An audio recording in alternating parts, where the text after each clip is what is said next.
Students, हमें पता है कि N C R is equal to N C N minus R. तो फॉर एग्ज़ाम्पल अगर मैं n को 14 ले लूँ और r को 5 ले लूँ तो 14 C5 जो है this will be equal to 14 C N minus R यानी कि 14 माइनस 5 यानी कि 9। ये हमें पता है। इस वीडियो में हम क्या करेंगे, हम इस रिलेशनशिप का, इस इक्वालिटी का हम एक लॉजिकल प्रूफ देखेंगे।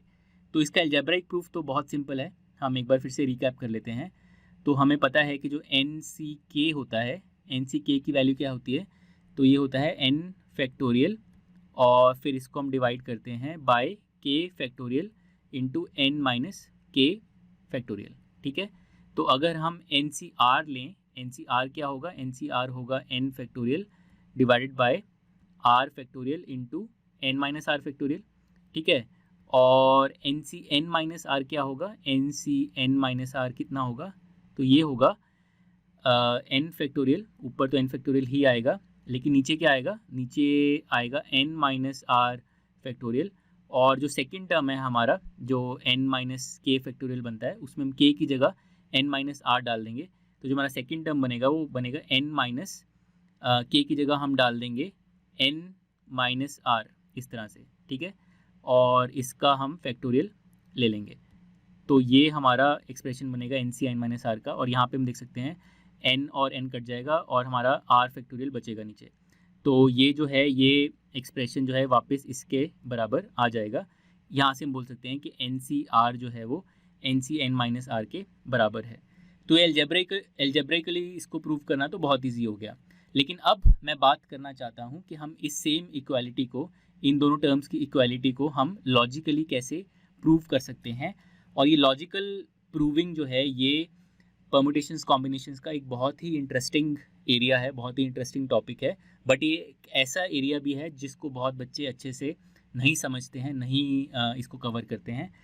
तो मैं चाहता हूँ कि इन वीडियोस के थ्रू आप इसका एक सॉलिड अंडरस्टैंडिंग बिल्ड कर लें, क्योंकि इससे आपकी थिंकिंग ऑन दिस टॉपिक बहुत अच्छी हो जाएगी। तो चलिए हम जो लॉजिकल प्रूफ है इस इक्वालिटी का, उसको थ्रू एन एग्जांपल डिस्कस करते हैं पहले। तो मान लीजिए n को हम 7 ले लें और r को हम 4 ले लें, तो हमारा बन जाएगा 7c4। ठीक है, this should be equal to N C N minus R यानी कि 7c 7 माइनस 4 यानी कि 3। तो 7c4 should be equal to 7c3। इसको हम पहले लॉजिकली प्रूव करते हैं इस इक्वालिटी को। और उसके लिए मैं क्या करता हूँ, मैं ये फिगर ले लेता हूँ A B C D E F G, इसमें 7 डिफरेंट ऑब्जेक्ट्स हैं। इस फिगर को यूज़ करके हम ये इक्वालिटी प्रूव करने की कोशिश करते हैं। तो लेफ्ट हैंड साइड जो है 7c4, ये क्या है, 7c4 है number of ways of selecting 4 objects out of 7। तो 7c4 हमें टोटल नंबर ऑफ वेज देगा of selecting 4 objects out of 7। अब हम उन सारे वेज में से कोई भी एक सिलेक्शन चूज़ कर लेते हैं। तो मान लीजिए हमने ये सिलेक्शन चूज़ कर लिया, ए बी सी और एफ, ये सिलेक्शन मैं चूज़ कर लेता हूँ। ठीक है, तो ये मेरा एक पॉसिबल सिलेक्शन ऑफ 4 ऑब्जेक्ट्स हो गया। बट इस सिलेक्शन के कॉरस्पॉन्डिंग हम ऐसे सोच सकते हैं कि इस सिलेक्शन के कॉरस्पॉन्डिंग जो ये 3 ऑब्जेक्ट्स हैं डी ई और जी, ये रिजेक्ट हो गए। ठीक है, तो ये 4 ऑब्जेक्ट्स को अगर मैंने सिलेक्ट किया तो it is equivalent to saying कि मैंने ये 3 ऑब्जेक्ट्स को रिजेक्ट कर दिया, मैंने इनको सिलेक्ट नहीं किया। ठीक है, इसी तरह से अगर हम कोई और सिलेक्शन लें अब 4 ऑब्जेक्ट्स का, तो जैसे मान लीजिए अगर मैंने ए डी ई और बी, ये अगर मैंने सिलेक्शन देखा 4 ऑब्जेक्ट्स का, तो this corresponds to a rejection of these 3 objects C F and G. तो मैं इस तरह से सोच सकता हूँ कि इन 4 ऑब्जेक्ट्स को सिलेक्ट अगर मैं कर रहा हूँ इज़ द सेम एज मैं इन 3 ऑब्जेक्ट्स को रिजेक्ट कर रहा हूँ। तो इसका मतलब ये है, every selection of 4 objects corresponds to a rejection of 3 objects. ठीक है, every selection of 4 objects corresponds to a rejection of 3 objects.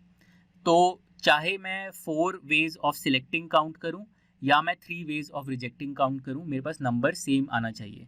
तो इसीलिए 7c4 जो कि मैं सोच सकता हूं as selecting 4 objects of out of 7 should be the same as 7c3 जो कि मैं सोच सकता हूं as picking up 3 objects out of 7 to be rejected. ठीक है, तो ये मेरा लॉजिकल आर्ग्यूमेंट हो गया to show that 7C4 should be equal to 7C3।